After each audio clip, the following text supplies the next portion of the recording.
श्री शिवाय नमस्तु भयम। जय भोलेनाथ। आप सभी पर देवी पार्वती और भोलेनाथ की कृपा सदा बनी रहे। आप सदा स्वस्थ और प्रसन्न रहे। उम्मीद है आपने इससे पहले का अध्याय भी सुन लिया होगा। अगर नहीं सुना है तो प्लीज जरूर सुनिएगा, क्योंकि उसमें भगवान शिव और देवी पार्वती के विवाह के समय जो भी रस्में निभाई गई उनका वर्णन है। आपने देखा ही होगा कि विदाई से पहले जो बहू होती है उसे घर की औरतें, समझदार औरतें या बड़ी बूढ़ी जो भी औरतें होती हैं, वो बहुत सारी सीख देती हैं कि किस प्रकार से के साथ रहना है, प्यार आरों में, जो वर्दुम में, उससे उनको किस प्रकार से आपको अपना घर चलाना है। कुछ ऐसा ही हुआ देवी पार्वती के विवाह के समय भी। विदाई से पहले जब बारात चलने को थी, उससे पहले घर की ही कुछ औरतों ने उन्हें समझाया। उनमें एक ब्राह्मण की पत्नी थी जिन्होंने देवी पार्वती को जो सीख दी उसे हर कुंवारी कन्या को जरूर सुनना चाहिए। ना केवल कुंवारी कन्या को बल्कि जो भी विवाहिताएं हैं उन्हें भी सुनना चाहिए। उम्मीद है आज की इस कथा को आप पूरा जरूर सुनेंगे।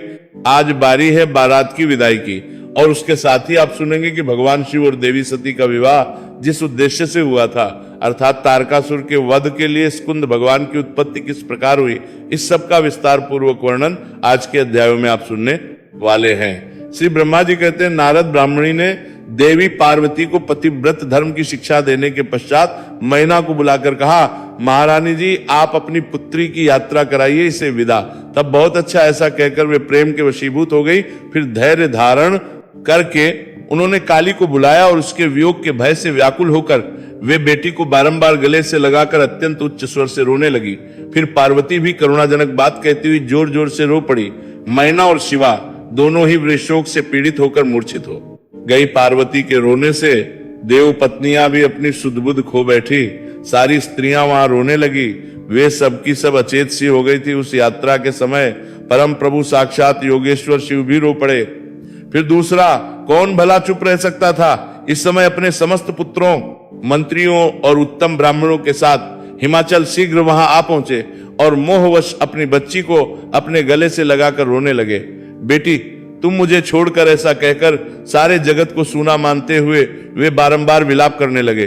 तब ज्ञानियों में श्रेष्ठ पुरोहित ने अन्य ब्राह्मणों के सहयोग से कृपा पूर्वक अध्यात्म विद्या का उपदेश देते हुए सबको सुखद रीति से समझाया। पार्वती ने भक्ति भाव से माता पिता तथा गुरु को प्रणाम किया। वे महामाया होकर भी बार बार रो उठती थी। पार्वती के रोने से ही सारी स्त्रियां रोने लगती थी।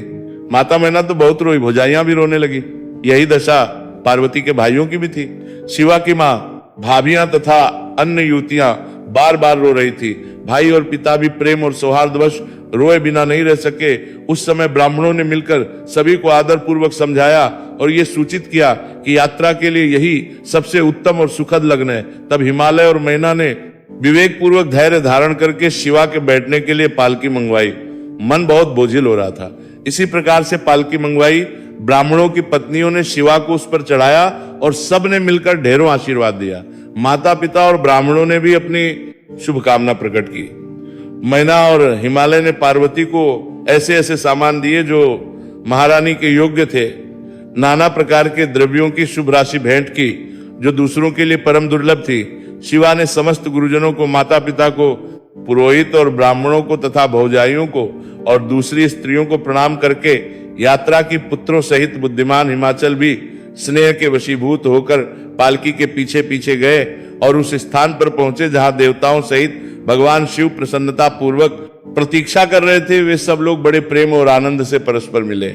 उन सब ने भगवान को प्रणाम किया और उनकी संसार करते हुए वे पुरी को लौट गए।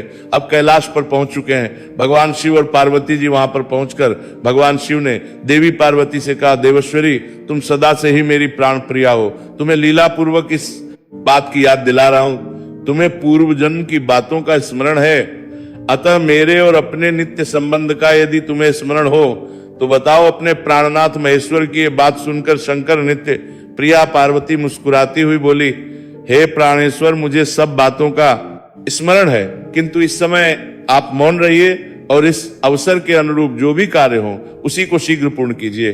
श्री ब्रह्मा जी कहते हैं, नारद प्रिया पार्वती के सैकड़ों सुधा धाराओं के समान मधुर वचन को सुनकर लोकाचार परायण भगवान विश्वनाथ बड़े प्रसन्न हुए।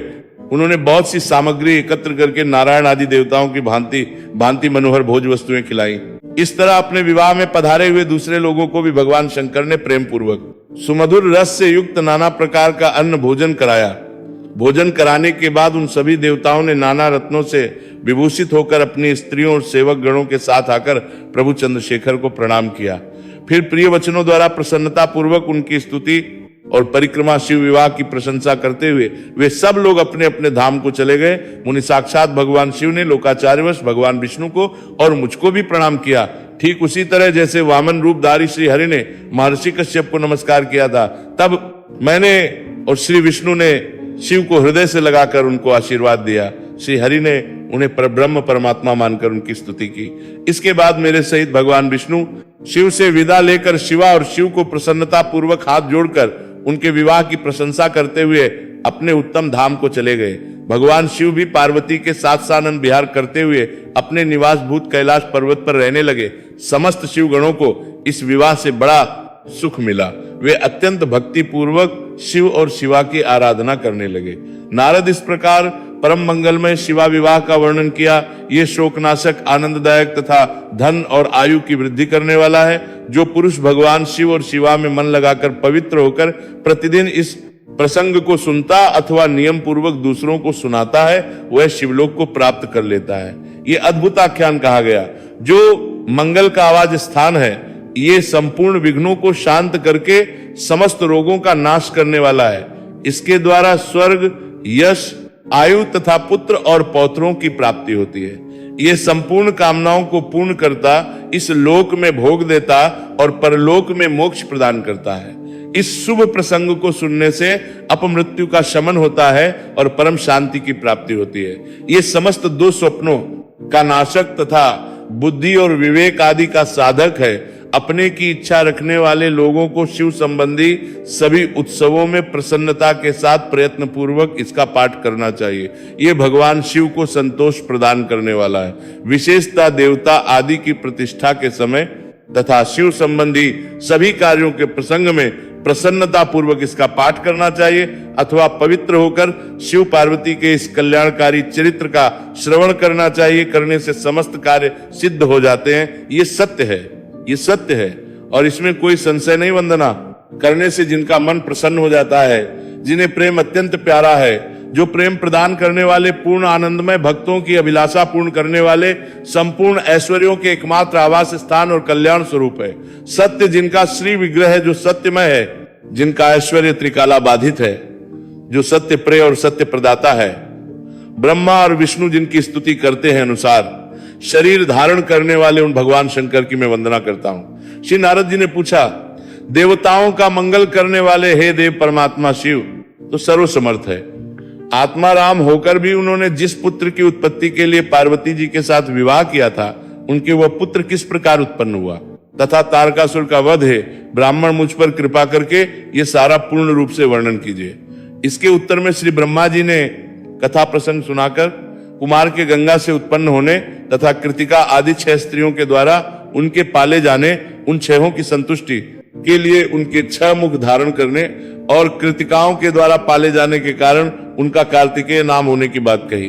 तदंतर उनके गिरिजा की सेवा में लाए जाने की कथा भी सुनाई। फिर ब्रह्मा जी ने कहा, भगवान शंकर ने कुमार को गोद में बिठाकर अत्यंत स्नेह किया।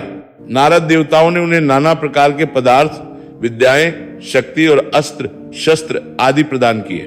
पार्वती के हृदय में प्रेम समाता नहीं था। उन्होंने हर्ष पूर्वक मुस्कुराकर कुमार को परमोत्तम ऐश्वर्य प्रदान किया, साथ ही चिरंजीवी भी बना दिया। लक्ष्मी ने दिव्य संपत्ति तथा एक विशाल और मनोहर हार अर्पित किया।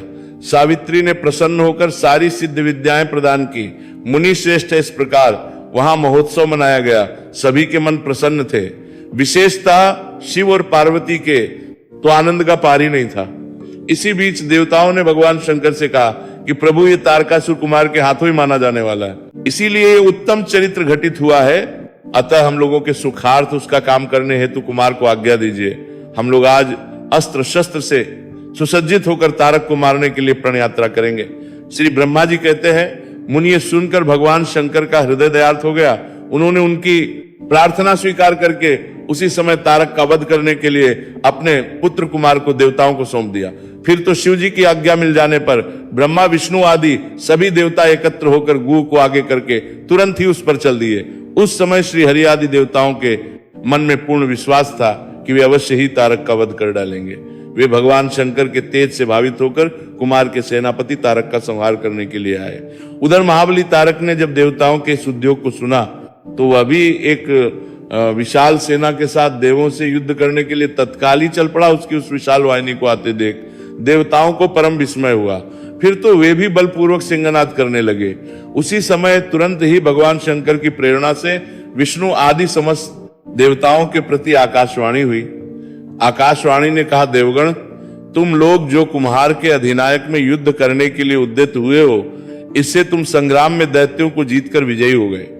श्री ब्रह्मा जी कहते हैं, मुनि उस आकाशवाणी को सुनकर सभी देवताओं का उत्साह और भी बढ़ गया।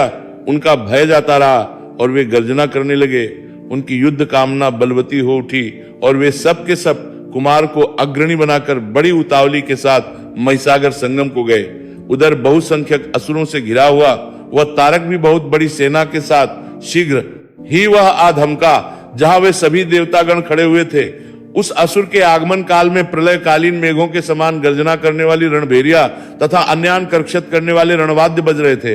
उस समय तारकासुर के साथ आने वाले दैत्य ताल ठोकते हुए गर्जना कर रहे थे। उस समय कोले बड़े गर्जना करने वाले रणवाद्य बज रहे थे। उस समय तारकासुर के साथ आने वाले दैत्य ताल ठोकते हुए उनके पदाघात से पृथ्वी कांप उठती थी। उस अत्यंत भयंकर कोलाहल को सुनकर भी सभी देवता निर्भय ही बने रहे। वे एक साथ मिलकर तारकासुर से लोहा लेने के लिए डटकर खड़े हो गए। उस समय देवराज इंद्र कुमार को गजराज पर बिठाकर सबसे आगे खड़े हो गए। वे एकराज के साथ कर्मकाली लोकपालों गिरे हुए थे और उनके साथ देवताओं की महती सेना थी। फिर कुमार ने उस गजराज को तो महेंद्र को दे ही दिया और वे स्वयं एक ऐसे विमान पर आरूढ़ हो गए जो परमाश्चर्यजनक तथा नाना प्रकार के रत्नों से सुशोभित था। स्कंद कुमार के उस विमान पर आरूढ़ होने के बाद जो कुछ भी हुआ भक्तजनों, उसका वृतांत आप सभी अगले अध्याय में सुनिएगा। उम्मीद है ये वीडियो आपको पसंद आई होगी। श्री शिवाय नमस्तुभयम। जय भोलेनाथ।